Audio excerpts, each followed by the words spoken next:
Hey, I'm Jen. In life, I've learned that adversity is a stranger to no one. The way we cope is a huge indicator of our character. We want to make choices from confidence, empowerment, and trust, instead of letting our circumstances control us. Let's talk about how. This is episode F, Follow Your Heart with Heather Markel. Hello, lots of exciting stuff today. Let's just jump right in. So first is our Name the Emotion segment. This listener writes in, we were stuck at home all day with no way to leave and it was too cold outside. And the emotion, this listener writes, is bored and trapped. Oof, I feel you there. Especially for me, the times between 3 and 5 are the hardest. It's just the middle of the afternoon. We're waiting for daddy to get home, waiting to make dinner. Ugh, I feel you there. I've never been so bored as when I've had kids.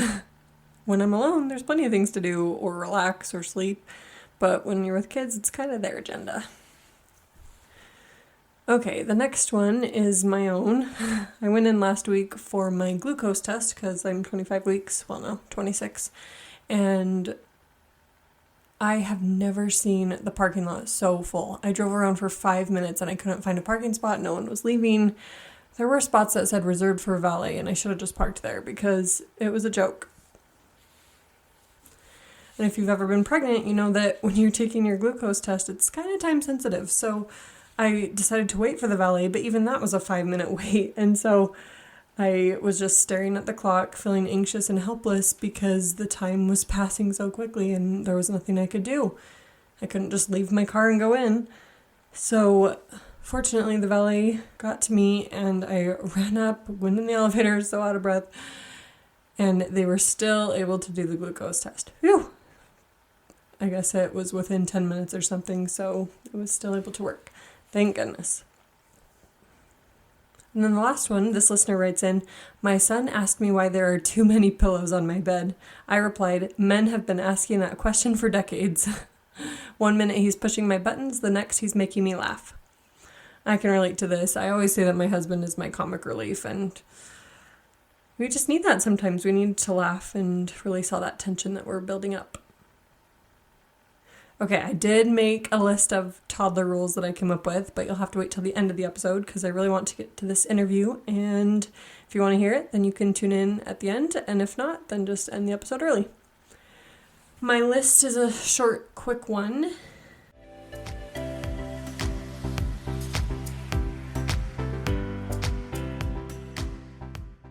It is the 5 most recent pictures on my phone. So the first one is a screenshot of the Quirtle for today. If you haven't played Quirtle or don't know what it is, Google it. If you like word games like me, you'll be addicted. The next is a recipe for a sauce for the chicken that we're having tonight. I've been trying to switch things up with chicken and we're having veggies with pasta, and so I found this yummy butter sauce that I'm going to make. The next picture is a screenshot of a toy organizer on Facebook Marketplace that I want to buy for my preschool. The next picture is ideas for Mario Day that's coming up March 10th. You know, Mario from Super Mario and Nintendo 64, all that. Yeah, celebrate Mario Day. Because why not use an excuse to celebrate?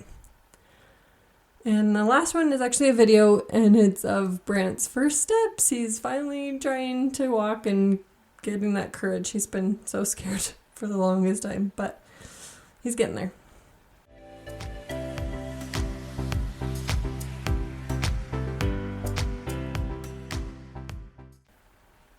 Okay, and before we launch into this interview, I have 3 quotes for you about following your heart. The first one is, if you want to know where your heart is, look where your mind wanders. Isn't that so true? What do you find yourself thinking about all day? What do you find yourself secretly wishing? Jody Moore always says, ask yourself what your secret wish is, because that brings up different things because of the word secret. What are you secretly wishing for? The next quote is by Lala Delia, and I may have shared this before, and if I have, well, then that just means it's really good. It says, keep taking time for yourself until you're you again. This goes right along with self-care and following your heart, because if you're true to yourself, you'll feel like yourself and you'll be living your true identity. And then the last one is, there are many things in life that will catch your eye, but only a few will catch your heart. Pursue those. And this leads very well into my interview with Heather. She is a full-time traveler. She'll talk more about that. And even if you don't want to pursue that interest, she talks about relating it to following other dreams that are on your heart. Well, I'm here with Heather. Hello, Heather. Hi, how are you? Good. How are you? Good. If you wouldn't mind introducing yourself to me and my listeners. Sure. My name is Heather Markel, and I quit my 25 plus year career in corporate America for a career break that I 4 years later turned into a way of life. So I am now a full-time traveler. And as a certified business coach and life coach, I now help other people that have the dream to travel full-time with or without a job to figure out how to afford it and how to make it possible. That is so neat. It's so interesting. I feel like you're very unique as a guest, and so I'm so excited to have you on my show. Awesome, thank you. Yes. So when I was looking at your page, the part that stuck out to me was how to follow your heart when your head gets in the way. I really love that phrase. Yes, me too. Yeah. So could you speak to that for a moment? Sure. That is because I spent most of my life following my head and doing what other people told me I should be doing, and all the logic in life. I mean, I battled for years with this idea of, I know I'm not happy where I'm at, but where do I want to go? And the thing that kept popping into my heart is, I love traveling and meeting people. My head's like, but who does that for a career?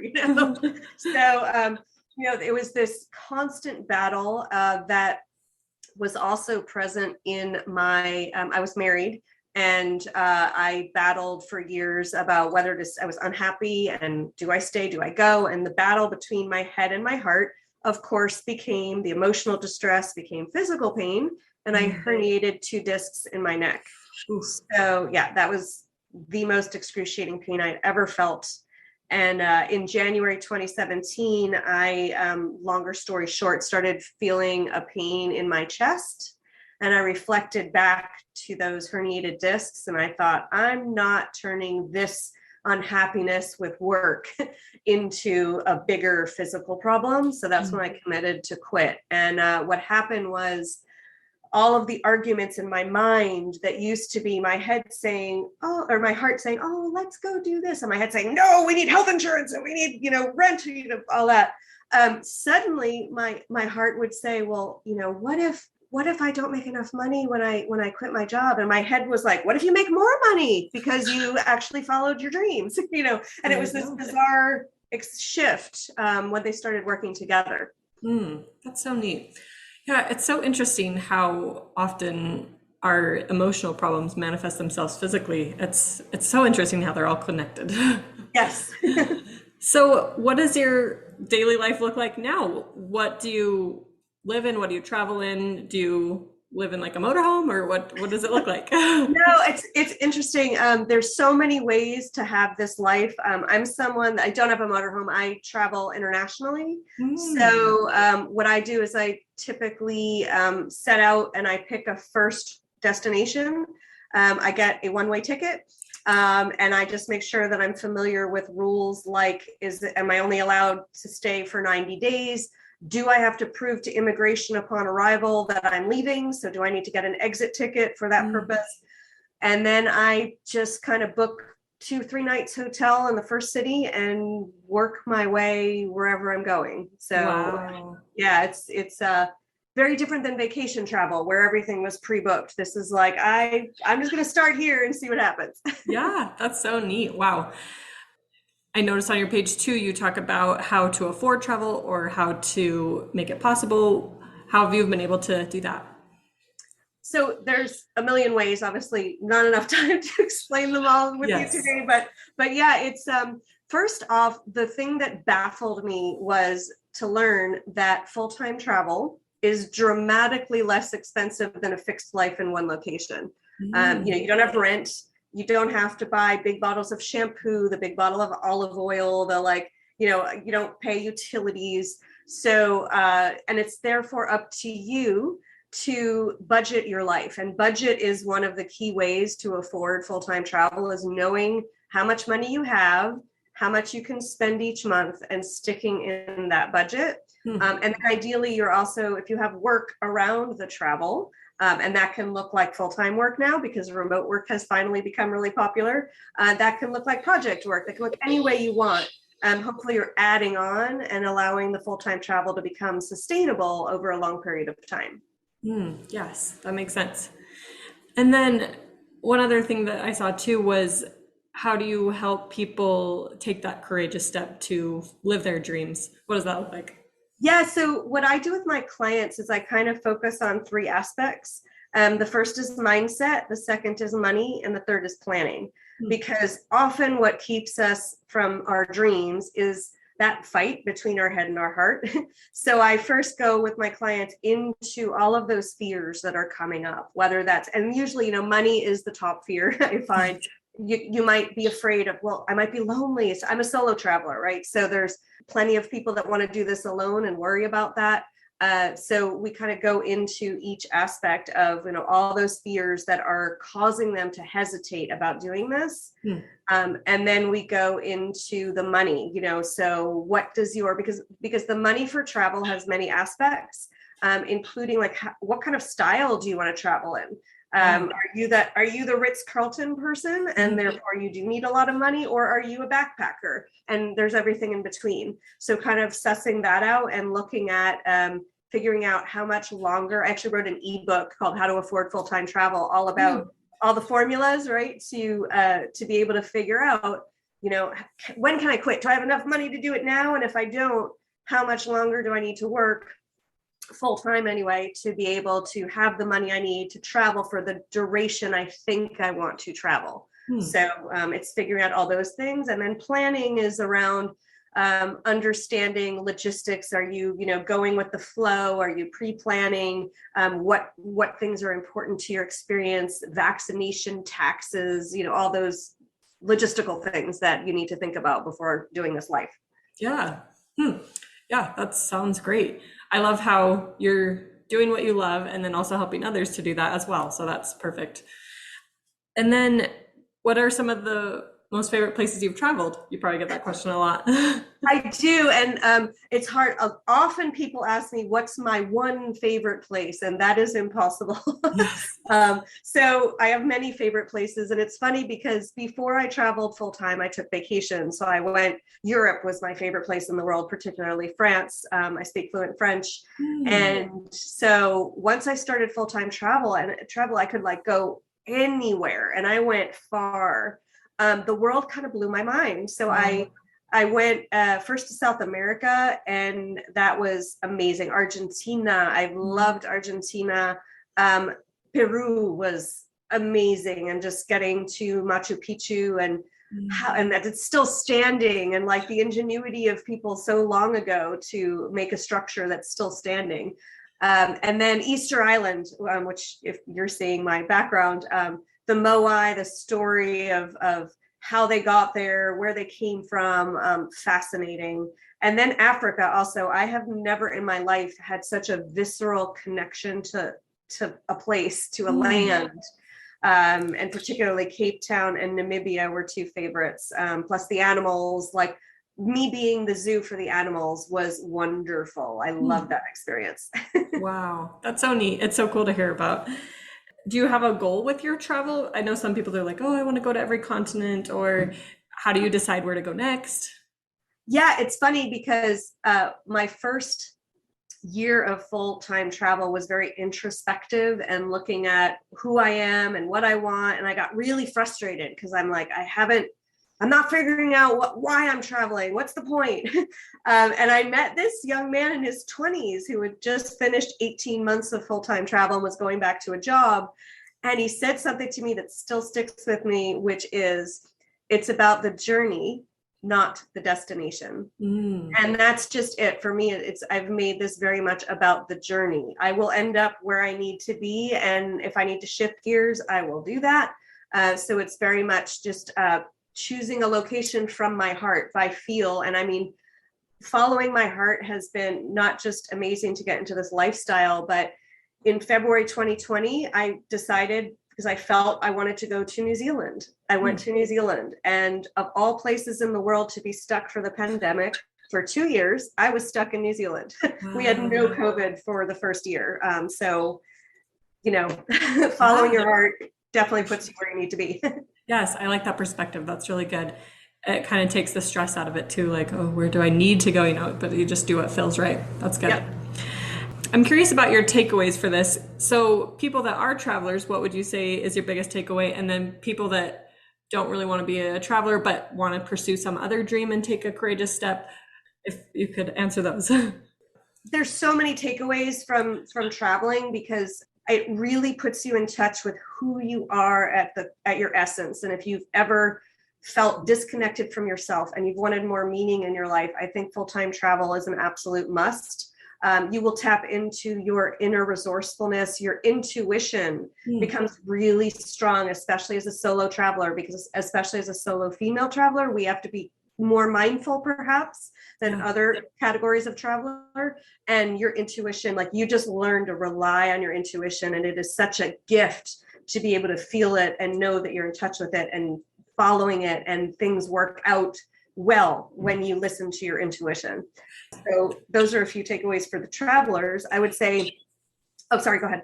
Oh, I was just going to say, yeah, that's perfect, because especially with travel, everything around you is changing, your circumstances, all those things, but you're the one that's staying constant. So that makes sense that you would get more in tune with yourself or need to focus on that intuition. So I liked that takeaway. That's all I was going to say. Absolutely. Yes. Yeah, no, that's perfectly said. Because that's exactly, because, they say you can't run away from yourself. You can run away, but you come with yourself. Right.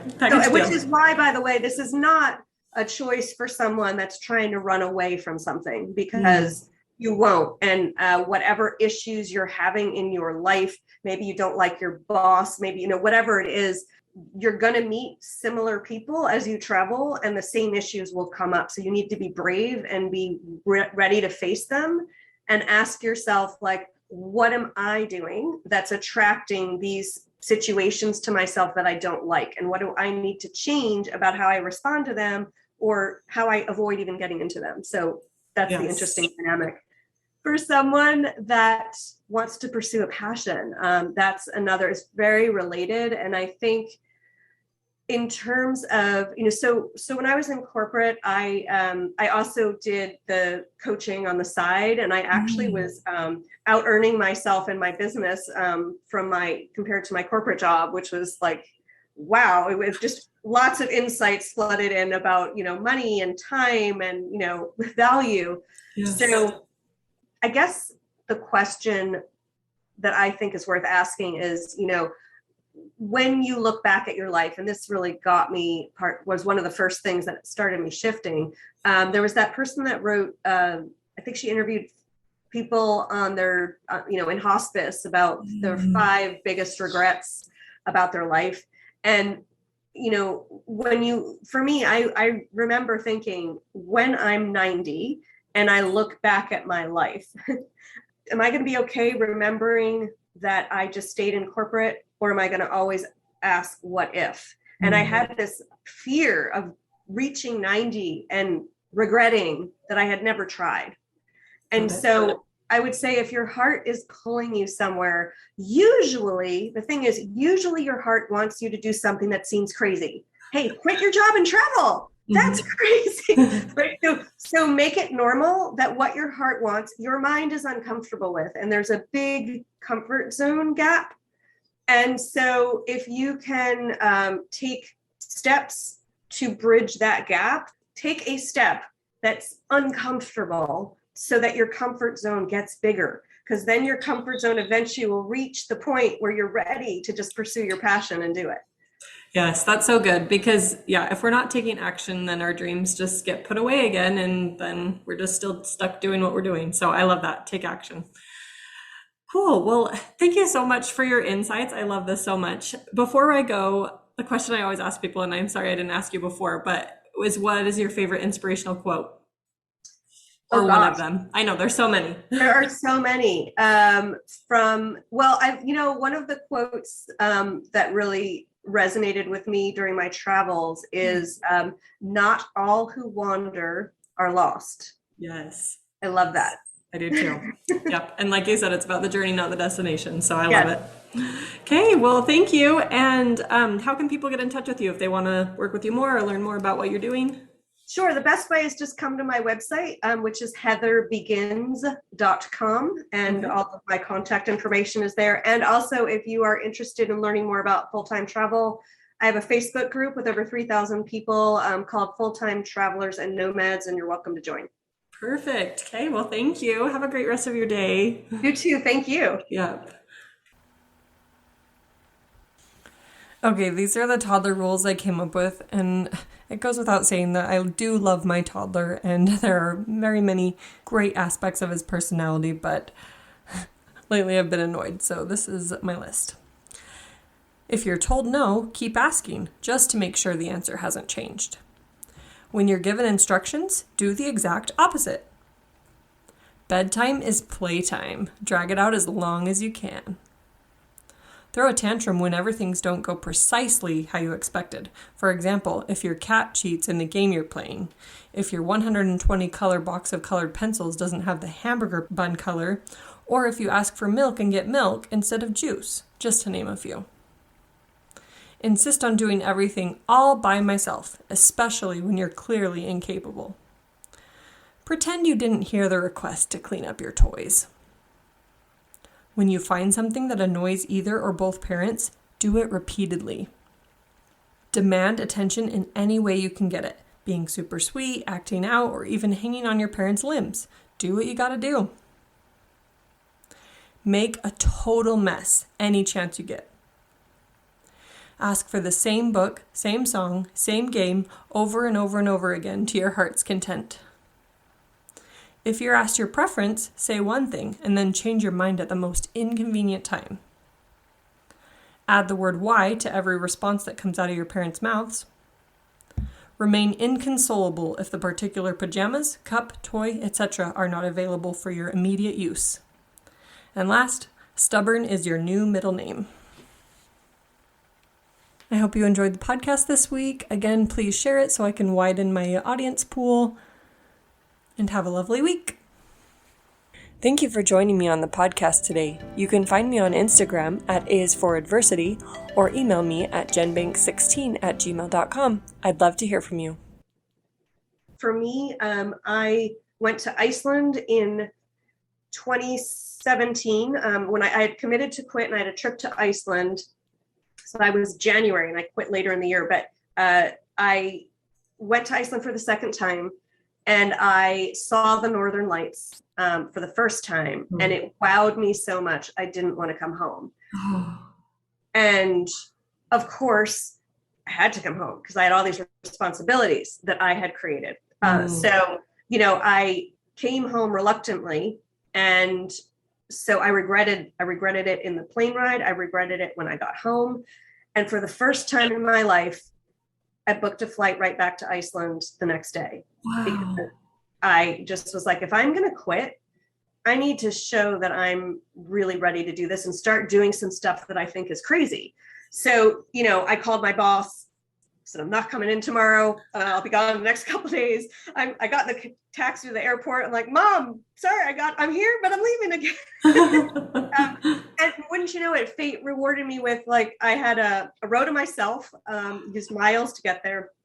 In the row behind me is a guy that booked his flight. I booked mine one day ahead of time. He had booked that flight 8 hours ahead of time for the same reason as me, just to go check out like the Northern Lights again. So I'm like, great, there's other people out there. Yes. That's a big one, right? Surrounding yourself with other people that do the things that you think are crazy, right? Mm-hmm. And then so that's kind of the first. And then I saw the Northern Lights again. I saw them dance, which I hadn't seen the first time.